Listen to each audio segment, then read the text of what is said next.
Problem number 6.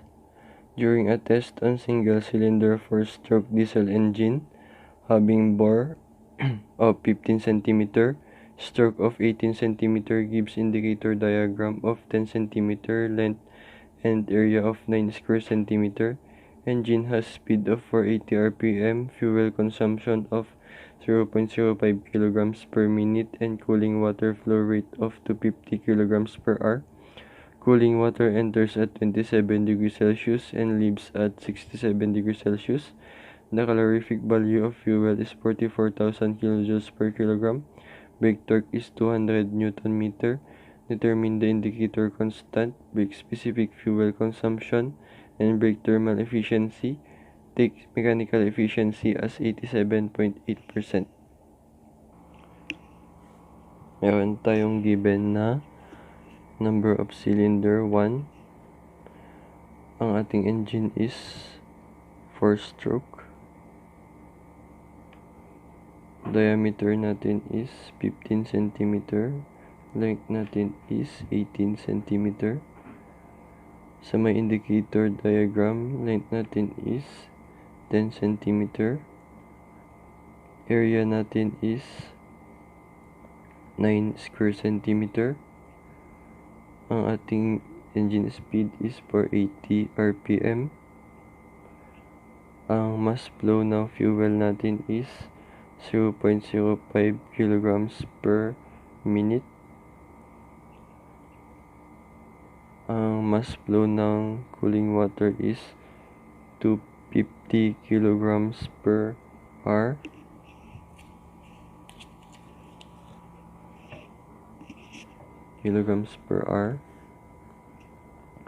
Ang temperature ng cooling water in natin is 27 degrees Celsius. Ang temperature out ng cooling water natin is 67 degrees Celsius. Ang QH natin ay 44,000 kilojoules per kilogram. Ang torque ng brake ay 200 Newton meter. Meron tayong indicator constant na hinahanap. Meron din tayong specific fuel consumption ng brake na hinahanap. At thermal efficiency ng brake na hinahanap din. Una nating hanapin is yung SC. Mahahanap yung SC sa pamamagitan ng PMI o mean effective pressure. Mean effective pressure natin is equals to AC times SC all over LC. Pero wala tayong PMI, kaya hanapin muna natin siya. P indicated equals to PMI times volume displaced. Hanapin muna natin yung volume displaced.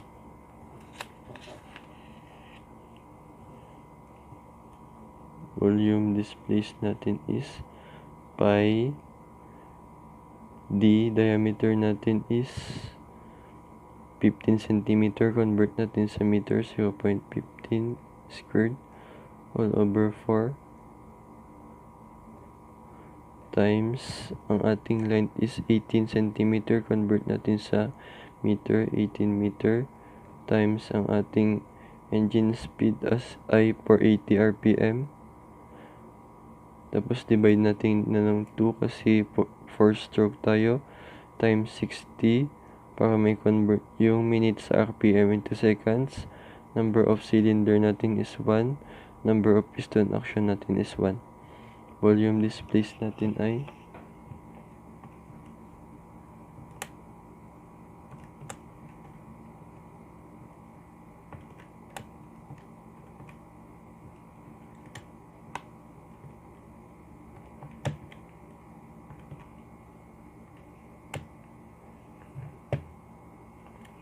0.0127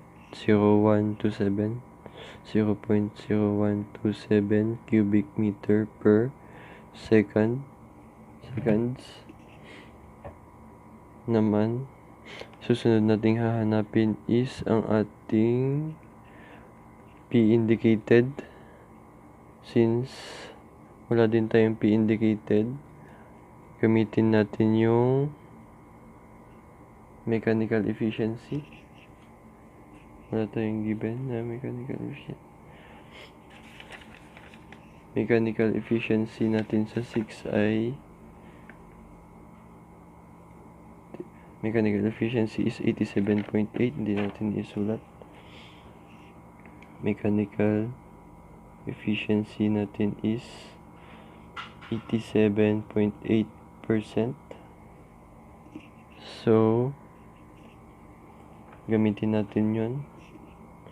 Mechanical efficiency natin is pressure, power ng brake over power ng indicated. So, meron tayong given na mechanical efficiency. Meron tayong makukuhang P brake. P brake natin is 2 pi nt is equals to 2 pi. Engine speed natin is 480 over 60. Convert natin yung minute dun sa into seconds. Torque natin na given is 200 Newton meter. 200 Newton meter. P brake natin is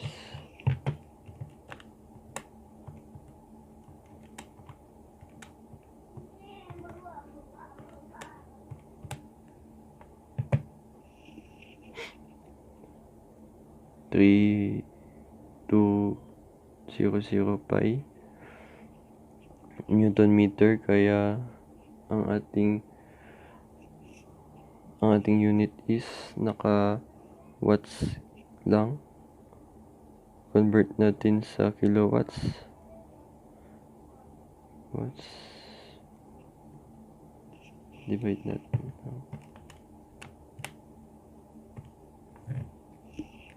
P brake natin is 10.0531 kilowatts. Meron na tayong P brake. Mahanap na natin yung indicated power.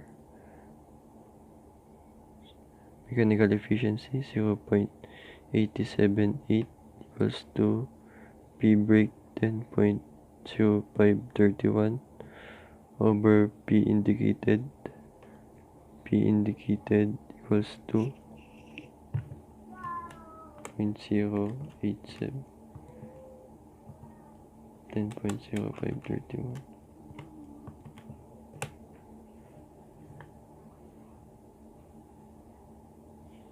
$11.45 ang ating power indicated. So, nahanap na natin yung power indicated. Pwede na nating substitute dito para mahanap yung ating PMI. Power 11.45 equals to PMI times volume displaced na nakuha natin is 0.0127.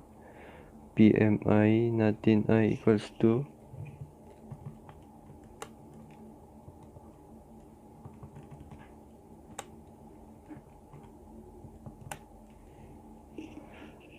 PMI natin is 901.57 kilopascal. Mahanap na natin yung SC. 901.57 equals to AC 9 square centimeter. Convert natin sa square meter. Squared times SC. LC na given natin is 10 cm. Convert natin sa meter. 0.1 meter. SC natin ay 0.1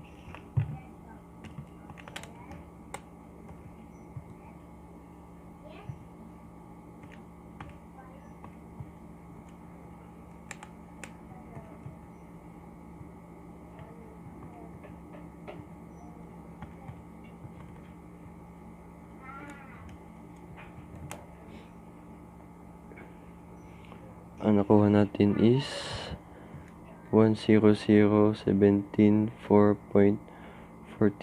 ang ating SC na kilopascal per minute.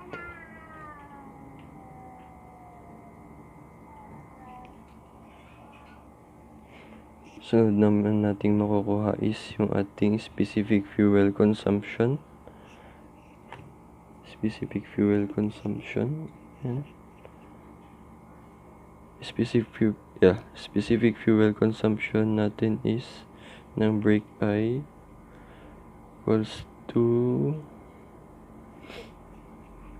specific fuel consumption natin is mass flow ng fuel over power ng brake.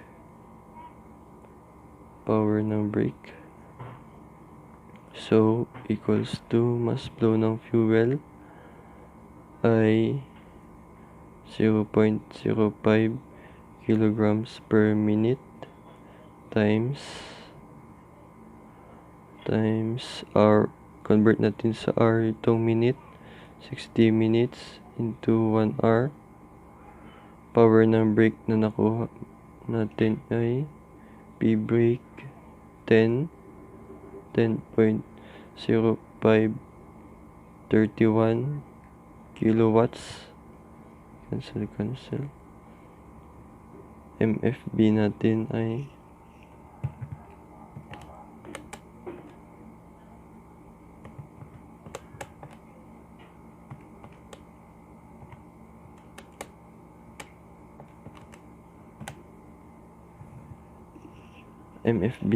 is 0.2984 kilograms per kilowatt hour.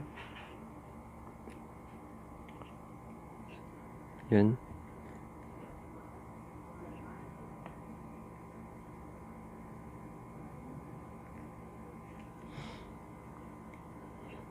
Sunod naman nating makukuha is yung ating thermal efficiency. Thermal efficiency ng brake natin ay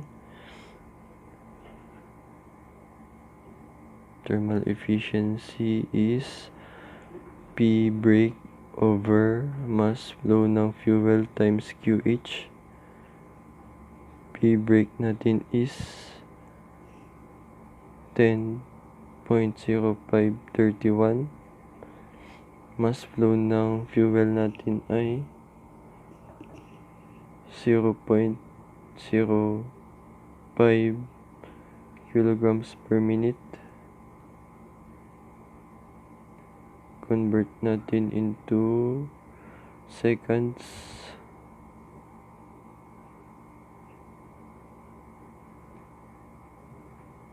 QH natin is 44,000 kilojoules per kilogram.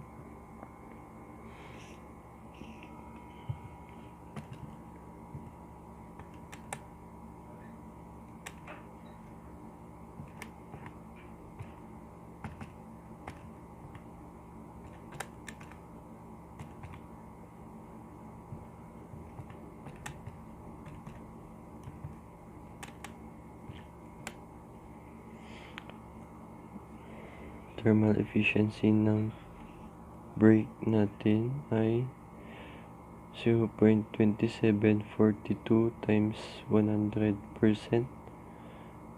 Thermal efficiency ng brake is 27.42%.